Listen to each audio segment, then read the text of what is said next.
podemos nos reunir, né, para continuarmos a nossa exposição de Gênesis e também para que nós possamos cultuar ao Senhor, exaltando o seu santo nome, edificando uns aos outros e também proclamando a mensagem que salva entre nós.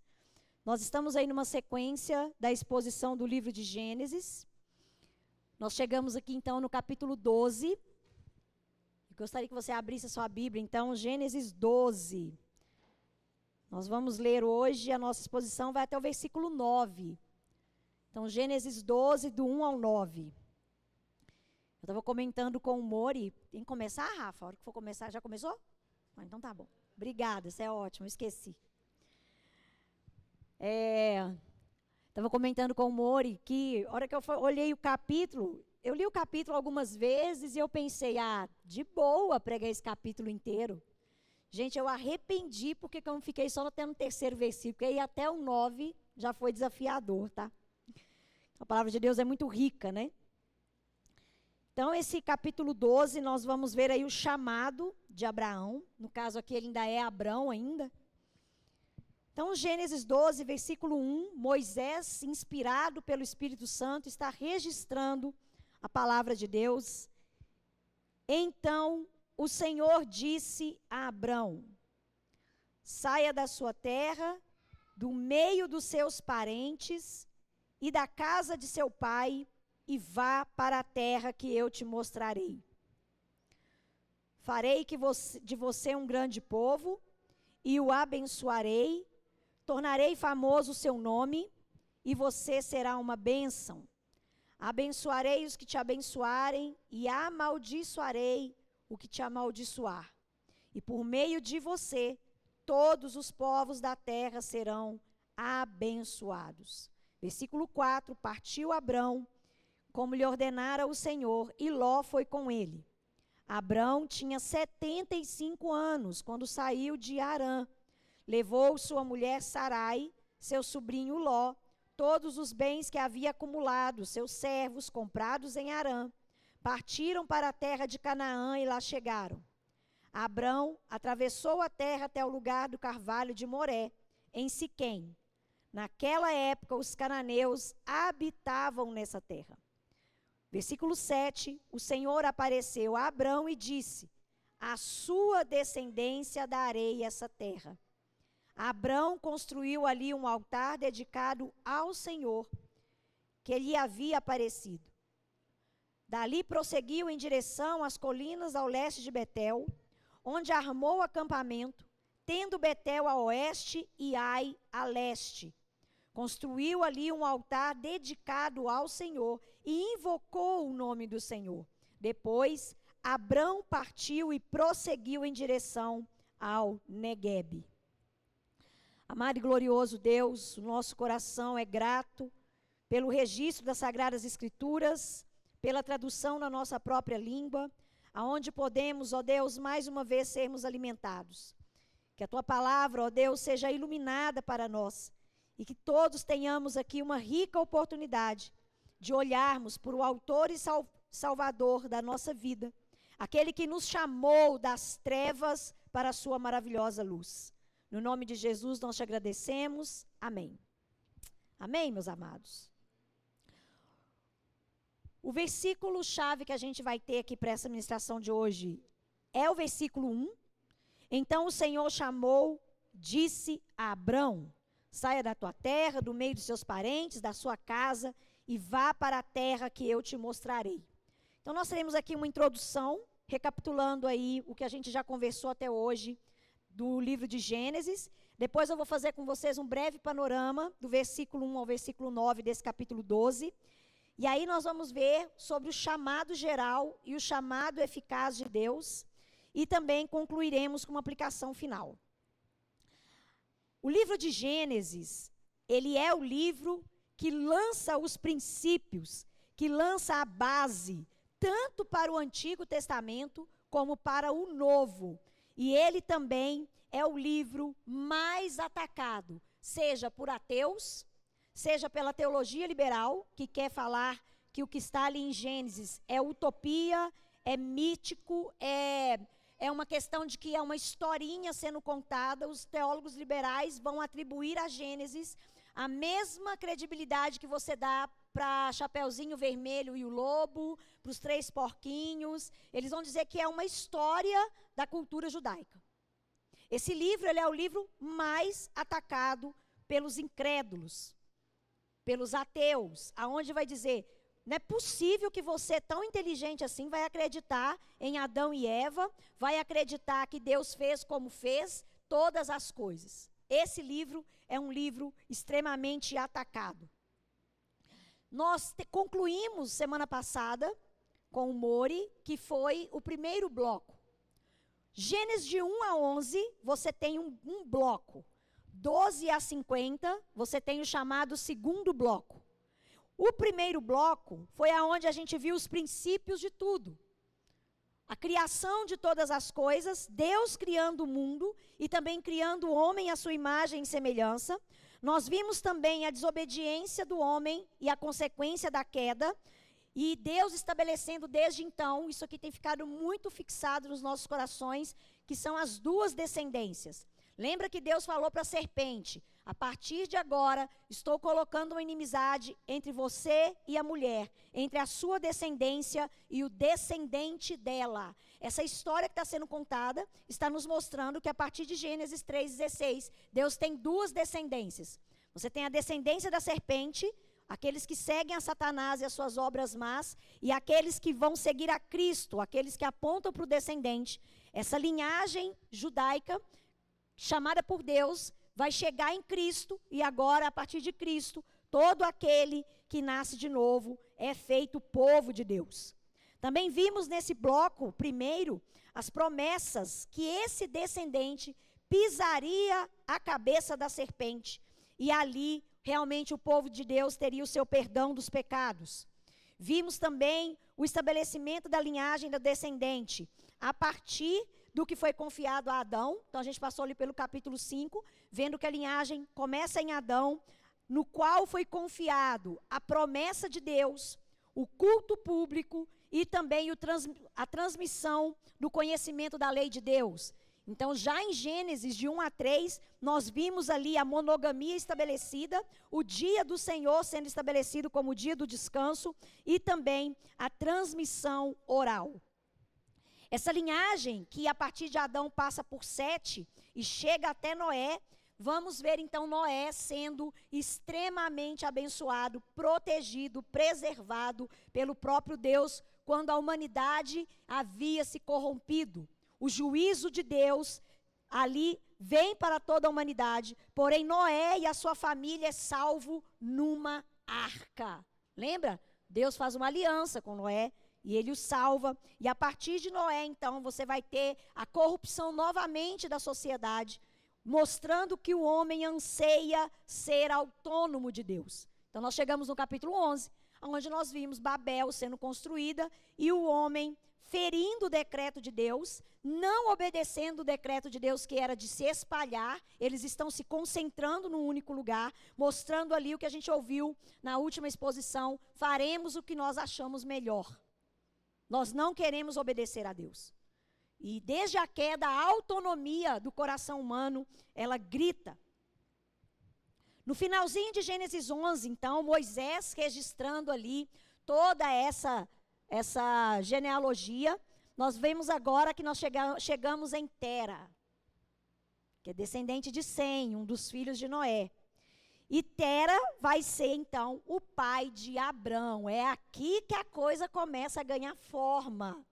Então, agora, nesse segundo bloco, a gente vai ver que agora no capítulo 12, Deus está formando o corpo dessa promessa. É agora que nós vamos ver que Deus tem um povo.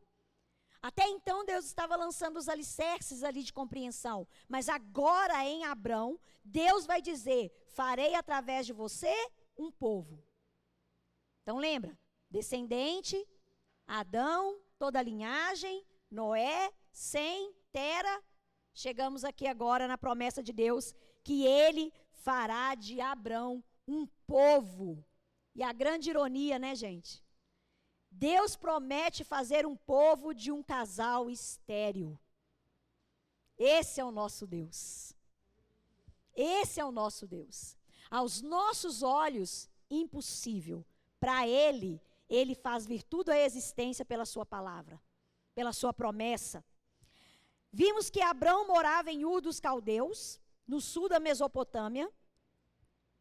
As pessoas que haveriam de fazer parte da vida de Abrão, essas pessoas, elas também são descendentes de Adão, de Sete, de Noé, de Sem. Quem são essas pessoas? Os pais de Abrão, os irmãos de Abrão e a própria esposa. Então, finalzinho do capítulo 11, versículos 27 a 32, nós vimos aqui Deus nos mostrando quem faz parte da vida de Abrão. Quando ele sai de Ur dos Caldeus, ele sobe, então. Pode colocar, por favor, Rafa? Eu até coloquei aqui o mapa. Acho que os meninos que estão aqui, não sei se conseguem ver. Depois eu até compartilho esse mapa lá no grupo. Mas é interessante a gente ver que Abrão, ele está em Ur dos Caldeus. Então, você imagina que... Não tem problema não. Der certo, vai. E ele vai da direita, ele vai fazer... Ele está em Ur dos Caldeus e ele sobe e ele chega mais ou menos nessa altura aqui em Harã. Depois de Harã, ele prossegue, então literalmente ele atravessa, ele está circundando aqui o rio Eufrates no mapa. E aqui em cima, ele vai cruzar a fronteira e ele desce agora e ele vai chegar na terra de Canaã. Do lado esquerdo do mapa, onde agora você vai ter, daqui a pouco, o povo de Deus estabelecendo lá na terra de Canaã. Então, a palavra diz que ele atravessa mesmo. Ele sai da esquerda para a direita, ele sobe, faz uma parada, depois ele atravessa para o lado direito e ele desce. Então, ele está no sul, vai para o norte e vai para o sul. Esse é o trajeto da rota de Abrão ali, ó. Com o mapa a gente consegue visualizar melhor, né? Mas aqui o desenho é só para a gente ter uma noção aí do que ele vive. Então, esse segundo bloco, a partir agora do capítulo 12 até os 50, nós estamos vendo a formação do povo de Deus e está começando na era dos patriarcas. Essa nação que está ali, nas campinas de Moabe, ouvindo Moisés falando sobre isso aqui, sobre esse registro, essa multidão que está aguardando para atravessar o Jordão e tomar posse da terra, essa multidão está ouvindo como que tudo começou. Então, eles ouviram sobre a criação e ouviram a origem da sua fé, ouvindo a origem da sua crença. E eles estão ouvindo que há quase 500 anos atrás, Deus chamou um homem. Um homem. E desse homem, Deus os prosperou e agora você tem quase 3 milhões de pessoas entrando na terra prometida. Esse homem que era estéril, não nos esqueçamos disso.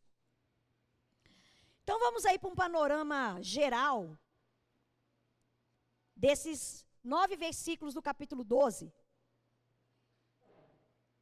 Esse homem, então, que nós estamos conhecendo, que foi nos apresentado ali no final do capítulo 11, que é Abrão, Deus está agora chamando esse homem.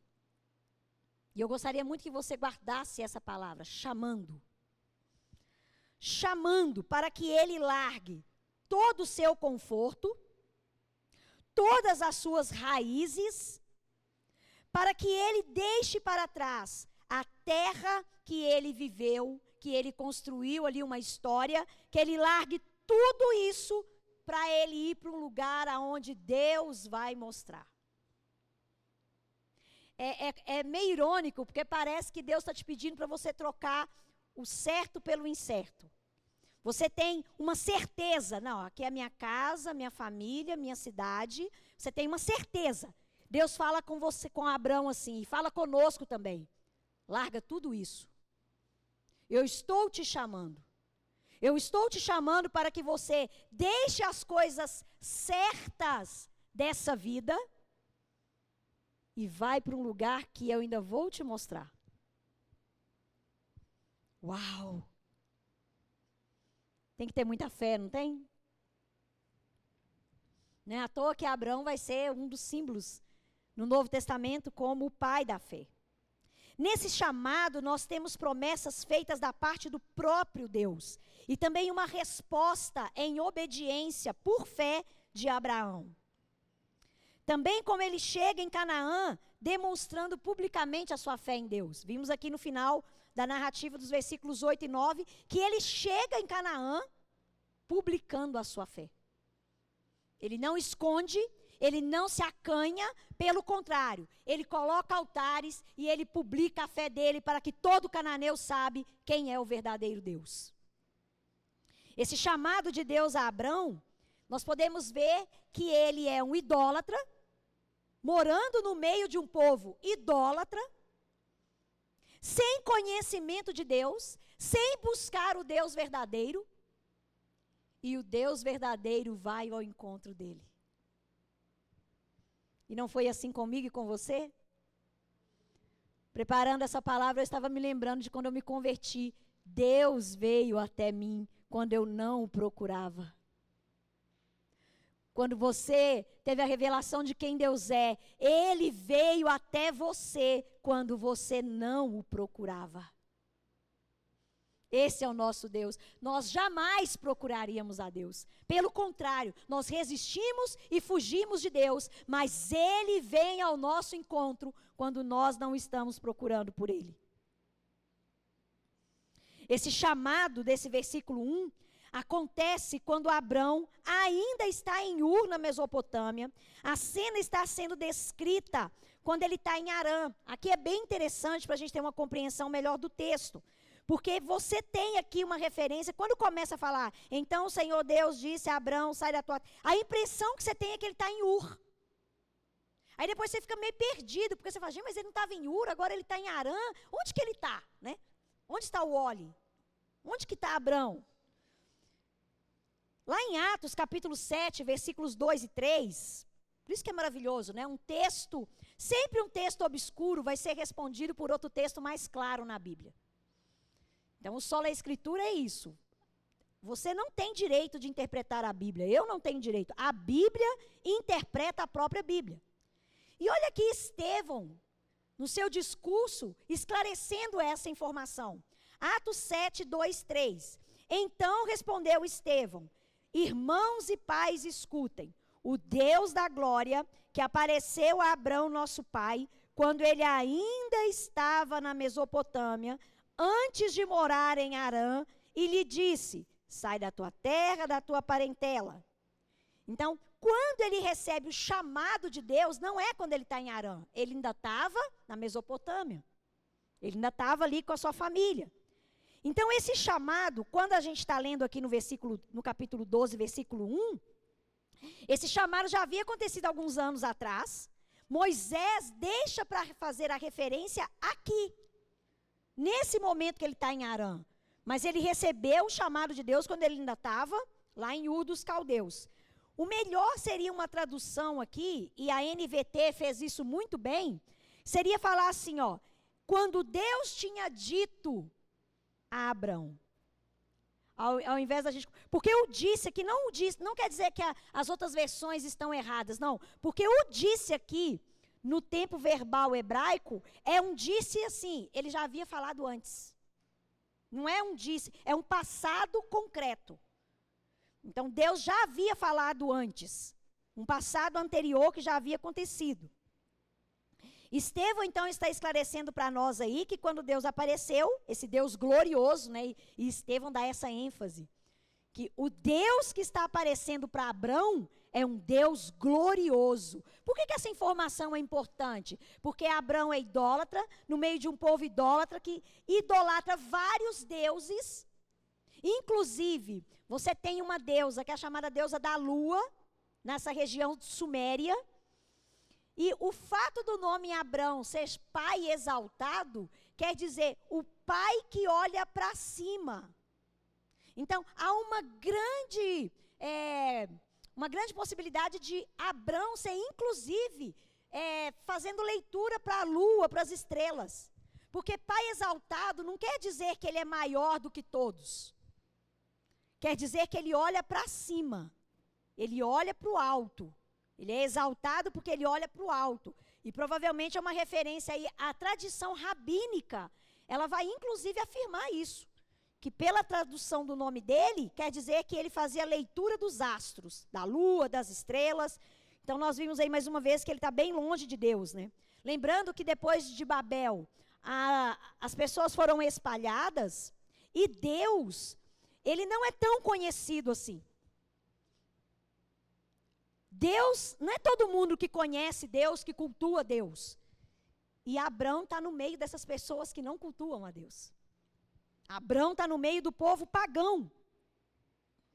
E quando o Deus glorioso se apresenta a ele, esse Deus glorioso está afirmando: todos os outros deuses são falsos, eu sou o Deus verdadeiro.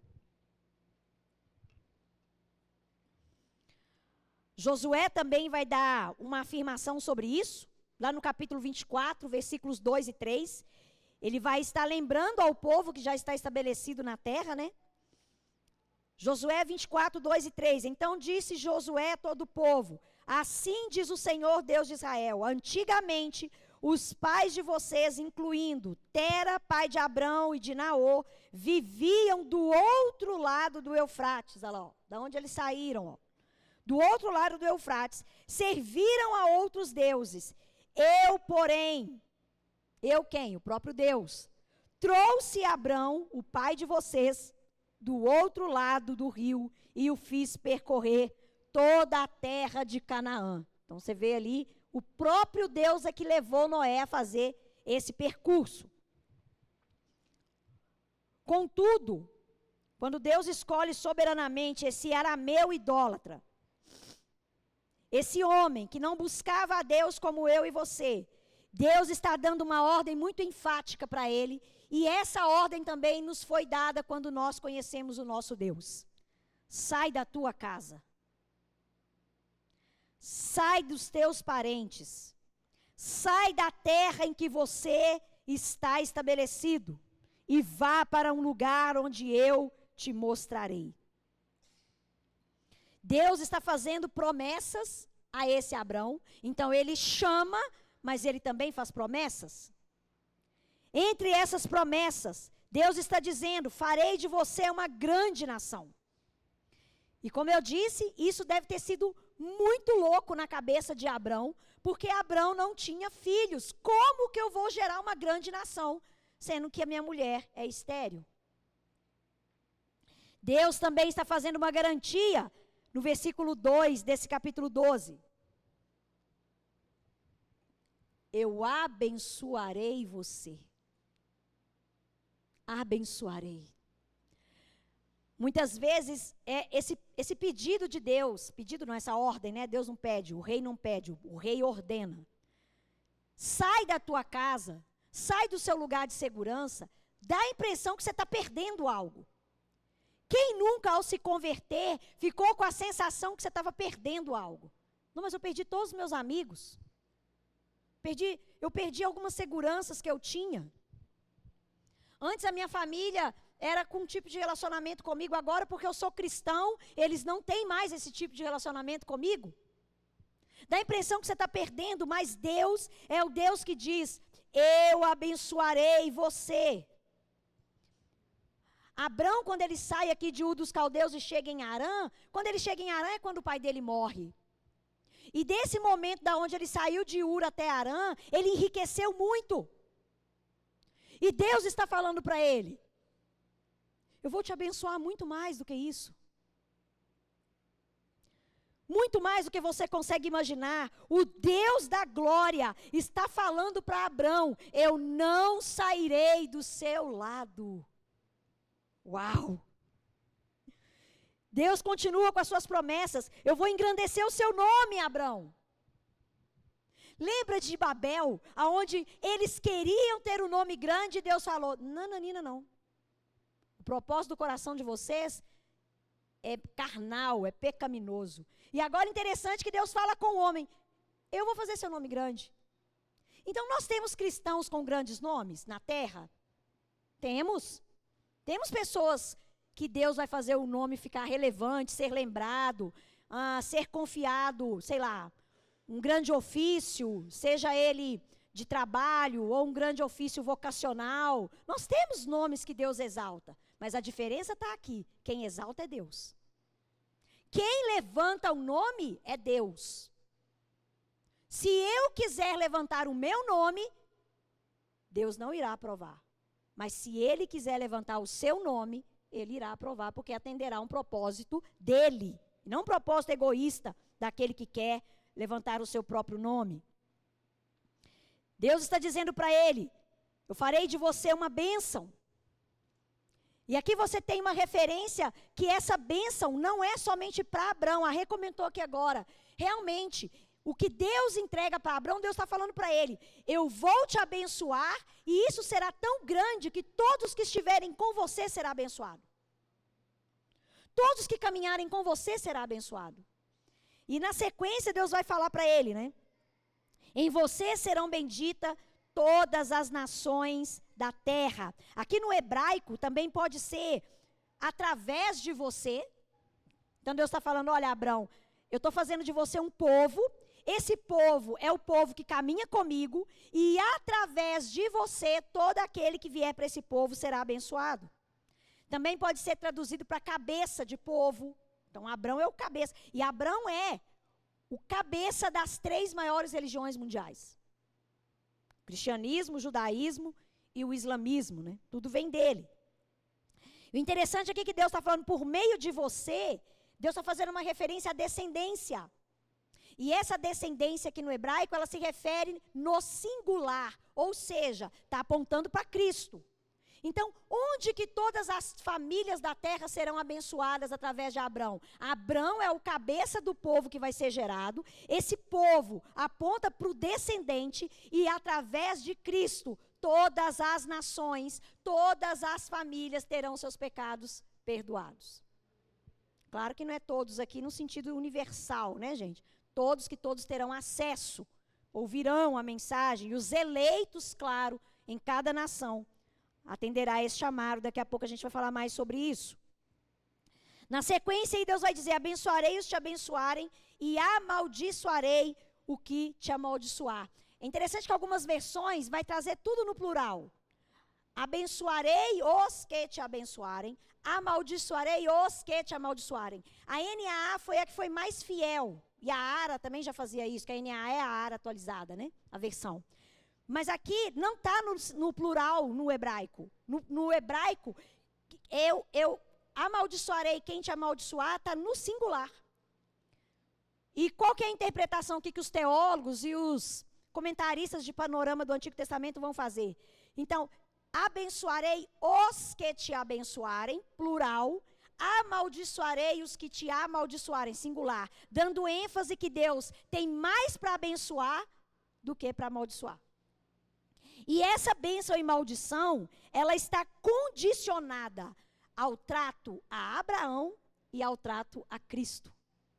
Porque a descendência de Abraão virá de Cristo.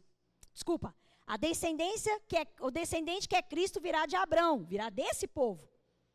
Interessante que quando Mateus vai escrever o seu evangelho, e ele narra ali a genealogia, ele vai chegar até onde? Até Abraão.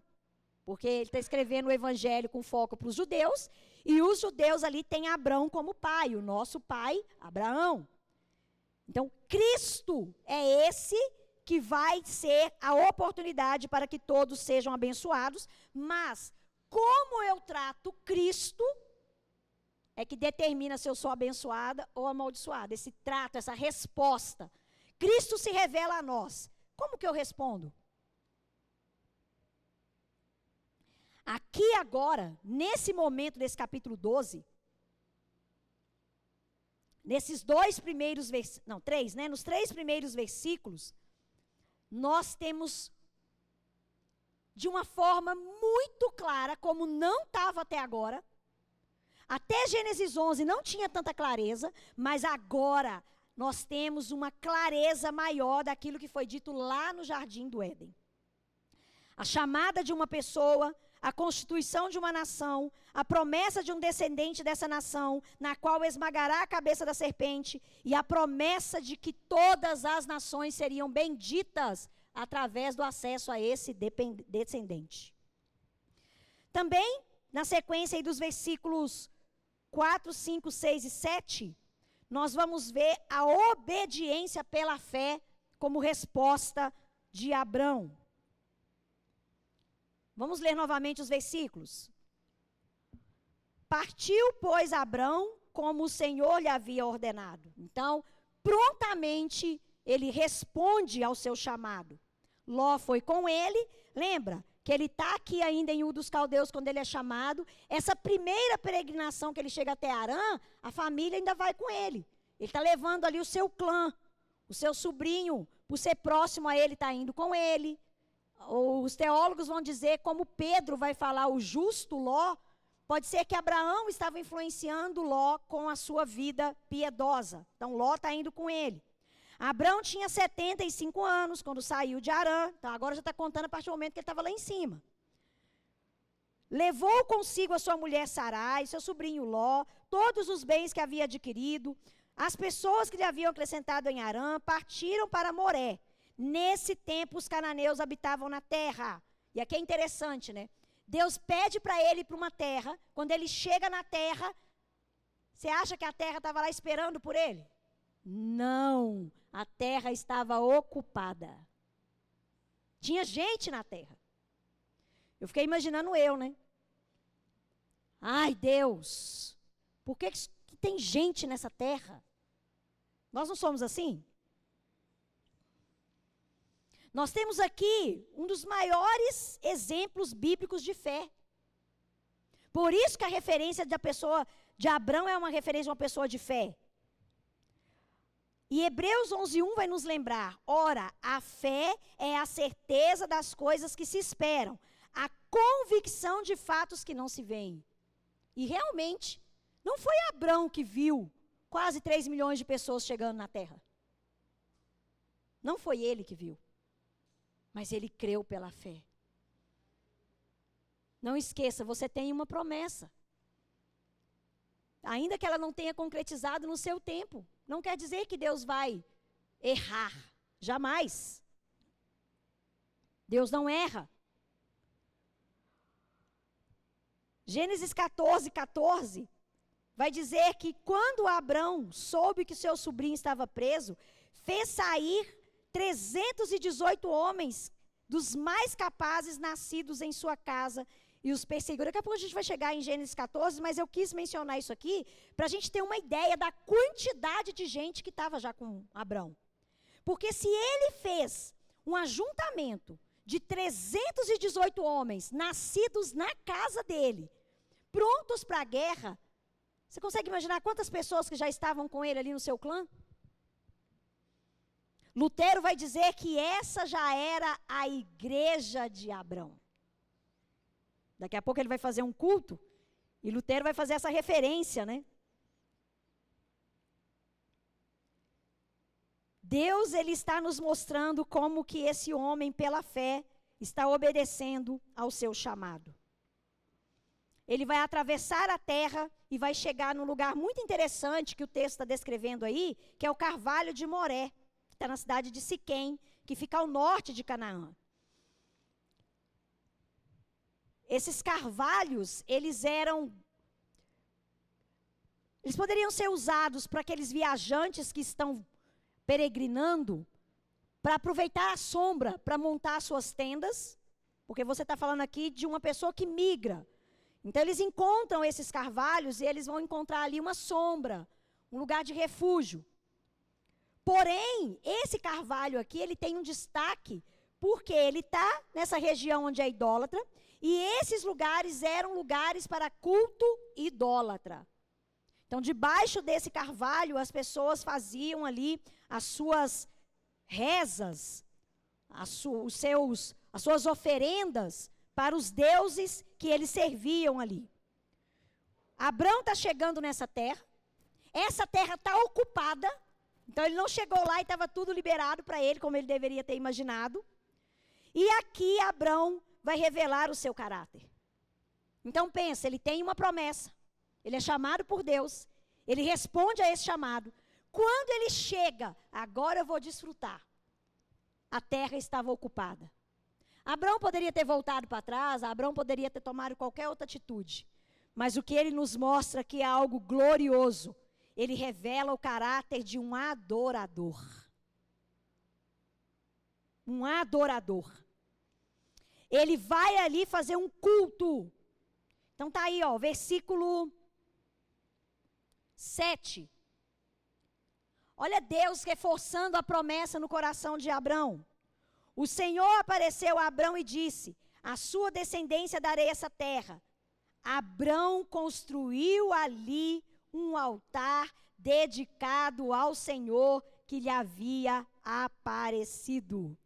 Aleluia! No momento em que a fé de Abrão mais uma vez vai ser confrontada, ele publica a sua fé numa terra pagã. A gente está lendo aqui, mas a gente não, acho que a gente não consegue ter muita noção do que é você chegar e começar a cultuar um Deus diferente do Deus que aquele povo cultuava. Abrão aqui está fazendo uma reverência e mostrando para todos os moradores daquela terra que ele adorava um Deus verdadeiro.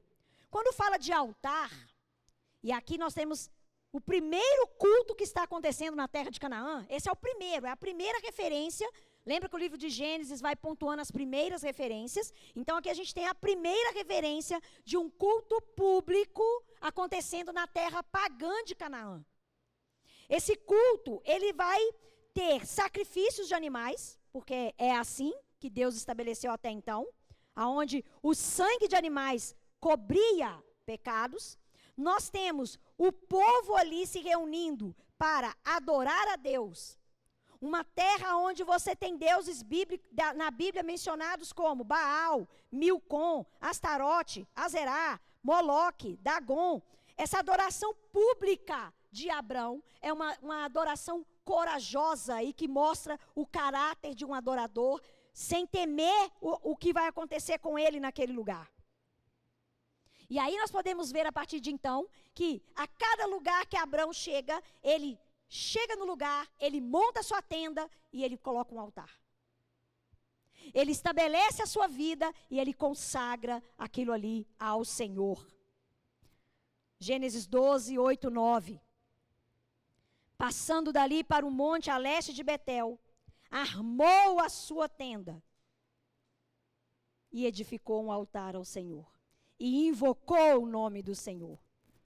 Esses altares, esse culto público, é um anúncio sobre quem Deus é. Como nós fazemos todas as semanas, como o povo de Deus é chamado, semana após semana, a cultuar esse Deus, Abrão está fazendo isso aqui. Nós não podemos perder de vista que todo domingo o seu vizinho está vendo você sair da sua casa para adorar ao Deus verdadeiro. Todo domingo, os vizinhos desse bairro estão vendo um povo parando nessa rua, estacionando seus carros, se dirigindo para cá, para adorar o Deus verdadeiro. Os seus familiares, as pessoas que você ama, eles sabem que domingo de manhã não vai adiantar ir lá na sua casa, porque você estará na igreja. Isso é publicar a nossa fé nesse Deus verdadeiro, é anunciá-lo. Nós não temos noção do quanto isso prega, o quanto que isso anuncia, o quanto que as pessoas olham e falam, uau, eles são devotos a esse Deus verdadeiro. Essa é a característica do povo de Deus, esse povo que publica a sua fé adorando o Deus verdadeiro de forma litúrgica. O alvo de Deus em estar conduzindo Abrão até Siquém, depois até o Neguebe, que vai estar mais ao sul, era que ele conhecesse essa terra. Toda essa peregrinação que Abrão está fazendo, né, saindo daqui, Deus está dando oportunidade para ele ver ali o quanto essa terra era bela. Nós olhamos e pensamos, Abrão está perdendo tempo nisso daqui. Quantas vezes eu e você estamos aguardando um diagnóstico, aguardando um resultado final e demora. E nós não percebemos que enquanto o resultado final não chega, Deus está nos mostrando a terra. Deus está falando, olha Abrão, olha que lindo quando o sol se põe aqui, olha como é que fica bonito desse lado do céu. Olha essas árvores que são cultivadas nessa região. Olha o rio Eufrates, como ele é belo, cortando toda essa terra. Olha o Jordão, que daqui a pouco o povo vai atravessar para a terra prometida, mas 2,5 ainda vai ficar do lado de cá, né? Manassés vai ficar do lado de cá com outra tribo, a Gade. Deus está mostrando a terra para Abrão. Abrão está conhecendo a beleza daquela terra enquanto ele peregrina pela fé. E Deus está testando a fé de Abrão.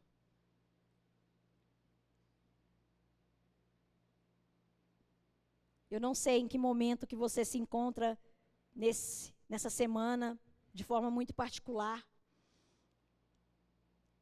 Mas você pode imaginar Deus testando a sua fé? Você consegue viver isso com convicção?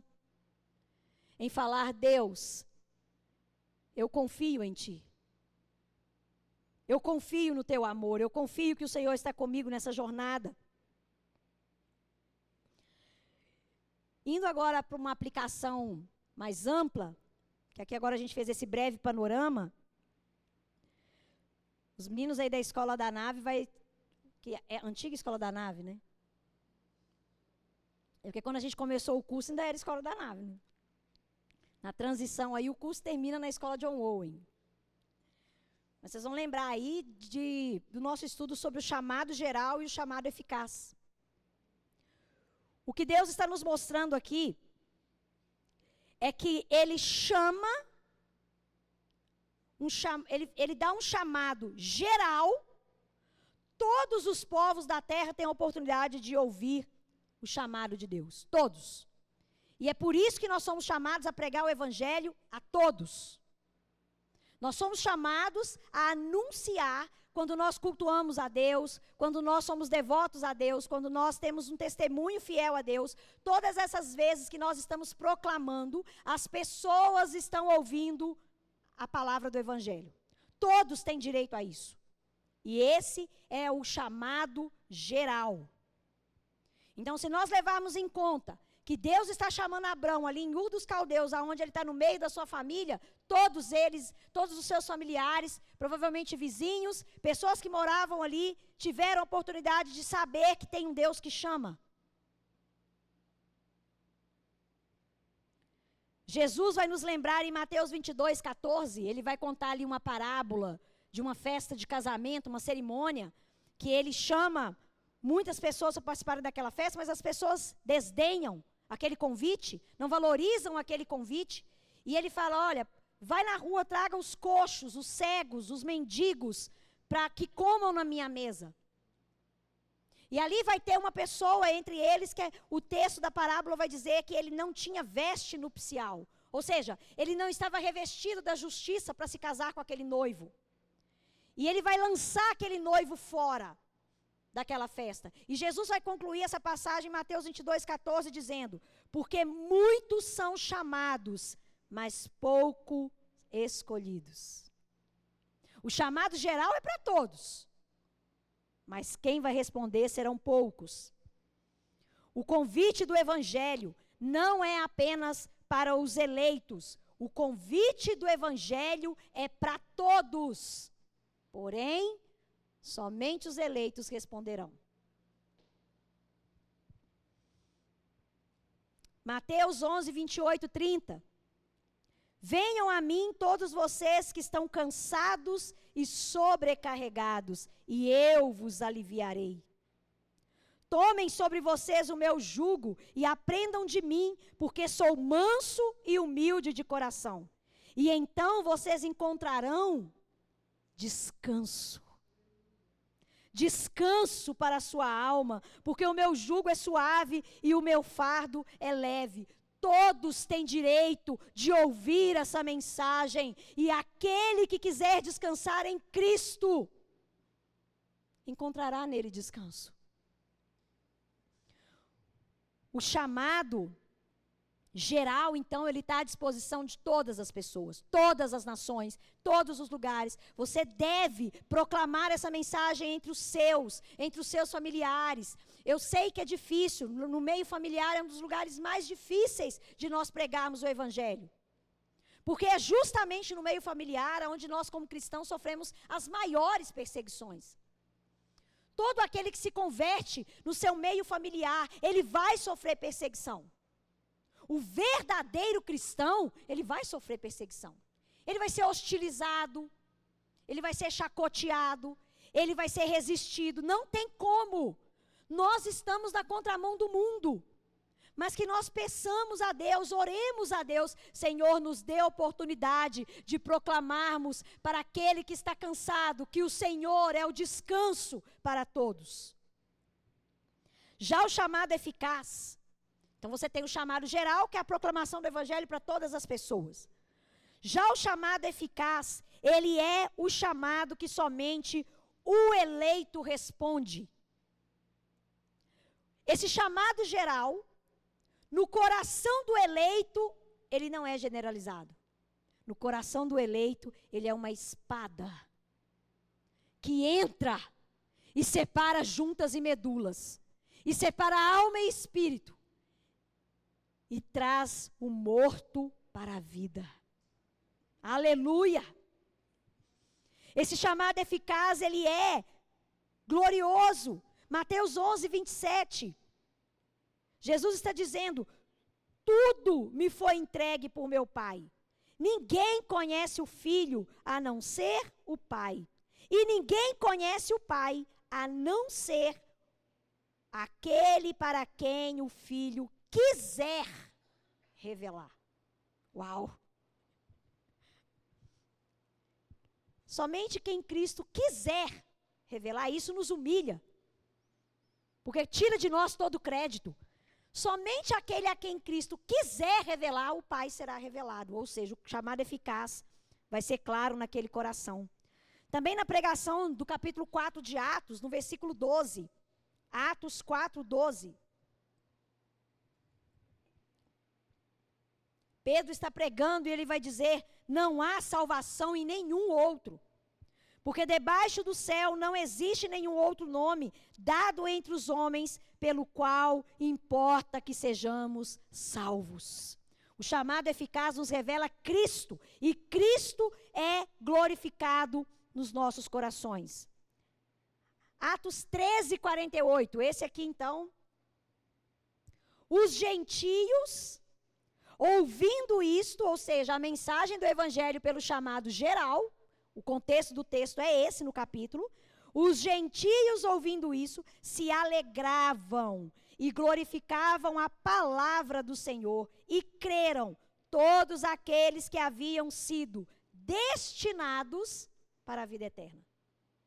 Então, Abrão aqui, ele experimenta, ali na sua região, o chamado geral, tem um Deus que se revela naquele grupo familiar, mas somente Abrão responde de maneira eficaz. E não é diferente no nosso tempo. Nós temos então essa referência para o chamado geral e o chamado eficaz. Amanhã eu acho que a gente tem bastante pauta para conversar no talk, né? Bem gostoso. Fazendo aí uma conclusão, então, nós podemos perceber que nada mudou. Deus nos chama a deixarmos as coisas terrenas que mais amamos. Aonde o seu coração se apega? Naquilo que você coloca a sua confiança. Naquilo que você projeta o seu futuro. Deus nos chama a deixarmos as coisas terrenas que mais amamos, para iniciar uma jornada pela fé, aonde chegaremos na Canaã espiritual. Para que nós saiamos de um mundo com falsas ideias, falsas crenças, crenças erradas. Por isso é muito triste você ver pessoas que dizem confessar Cristo, mas confessam um Cristo fora da Bíblia. Eu creio em Deus, mas o Deus que ela crê não é o Deus da Bíblia. E isso acontece com pessoas que estão dentro da igreja. Pessoas que não leem a Bíblia, não aprendem sobre a Bíblia e dizem crer num Deus. Mas qual Deus? O Deus da sua consciência. E nós aprendemos no catecismo que isso também é quebrar o terceiro mandamento. Não farás imagens de Deus. Fazer uma falsa imagem de Deus na nossa mente é também quebrar o terceiro mandamento. Então, nós precisamos fazer uma imagem propriamente dita de pedra, de madeira, mas se nós tivermos uma imagem distorcida de quem Deus é, das Sagradas Escrituras, nós estamos quebrando o terceiro mandamento. Não farás imagens de Deus. Deus está nos chamando para nós amarmos mais a Cristo do que a nossa parentela. Isso aqui pode ser até um pouco ruidoso em alguns ouvidos mais sensíveis, mas é isso que a Bíblia diz. A Bíblia deixa muito claro que o cristão, ele ama mais a Deus do que a própria família. Sai da tua casa, sai da tua parentela. Eu me lembro quando eu cheguei em casa falando que eu era cristã, protestante, a minha mãe me deu um tapa na boca que cortou a minha boca aqui, minha boca foi inchada a semana inteira. E o que eu ouvi da minha mãe foi: nessa casa não entra protestante. Nós somos católicos de tradição. E eu falei com ela: então você vai ter que me colocar para fora de casa, porque eu me converti.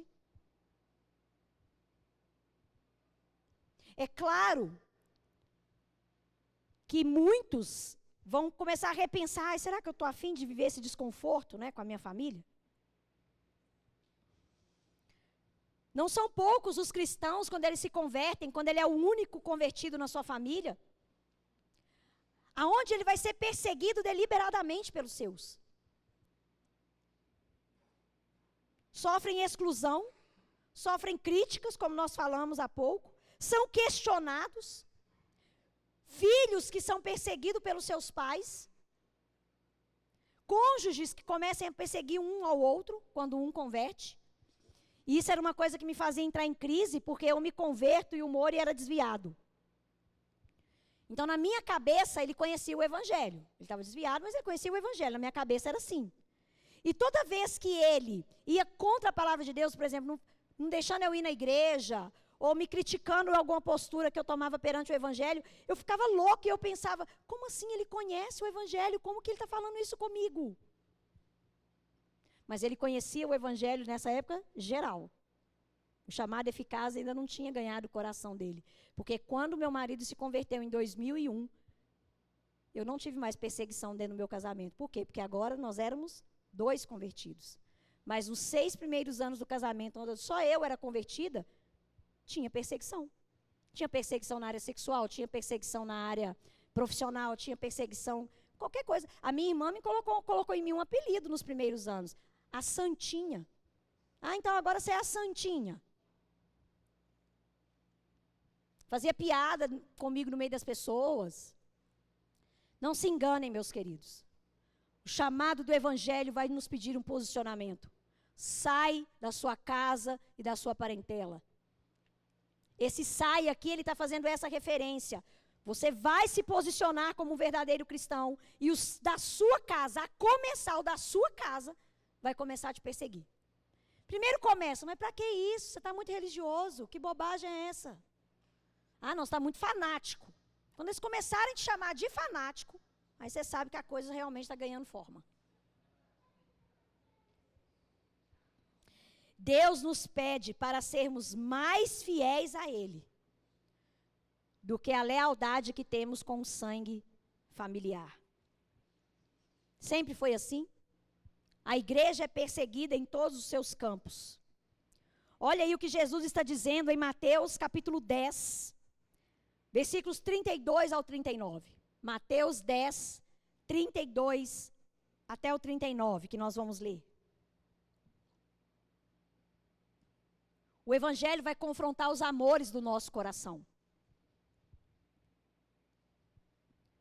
Jesus está dizendo: portanto, todo aquele que me confessar diante dos outros, também eu o confessarei diante de meu Pai, que estás nos céus.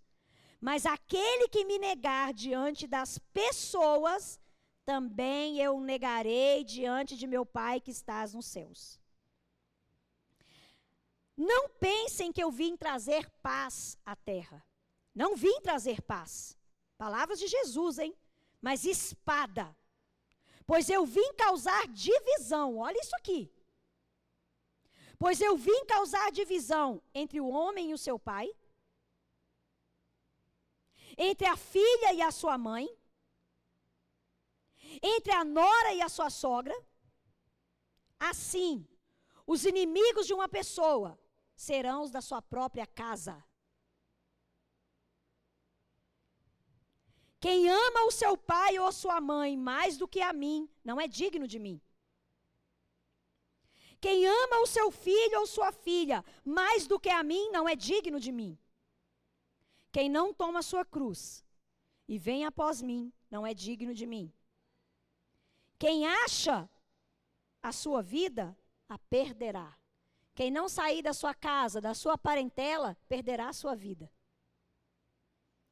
E aquele que perde a sua vida por minha causa, aquele que caminha por fé, aquele que avança e fala, Senhor, eu vou até onde o Senhor me mostrar, eu confio em Ti, esse sim achará a verdadeira vida. Aleluia. É claro, gente, que aqui nós não estamos, vamos ser maduros, né? Nós não estamos aqui levantando, chega lá na sua casa agora, briga com todo mundo. Não é isso que nós estamos falando. Estamos aí no final de ano, teremos festas, reuniões familiares. O que nós estamos falando aqui é as oportunidades que nós temos para não ser igual àquele que não é cristão. Porque você não precisa fazer muita coisa, posso falar? Você só precisa ser crente.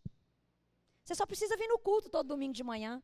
Não, é porque eu queria ir na sua casa. Não, pode ir, é depois que eu chegar do culto. Isso é deixar a parentela. É você se posicionar nos momentos em que Deus te pede uma confissão de fé valorosa. É isso que Abrão está mostrando para sua família. Abrão, ele está dando uma resposta. Eu tenho um chamado eficaz no meu coração e eu não voltarei atrás. Uma aplicação final, então. Todos nós aqui nessa manhã, todos nós, estamos sendo expostos à palavra de Deus.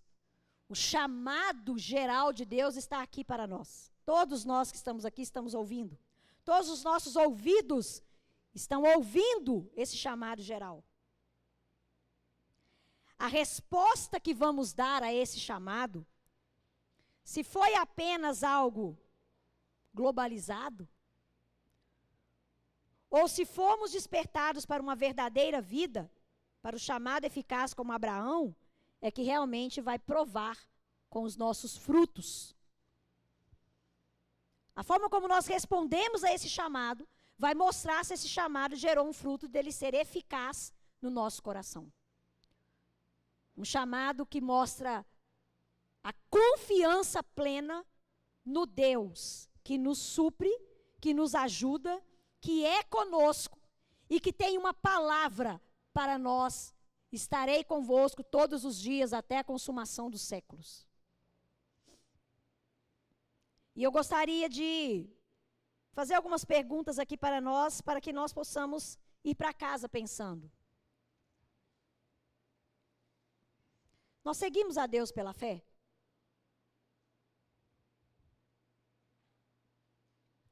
Ou se a gente chega e a terra está ocupada, a gente já não acredita mais naquele Deus que falou de uma forma tão bela?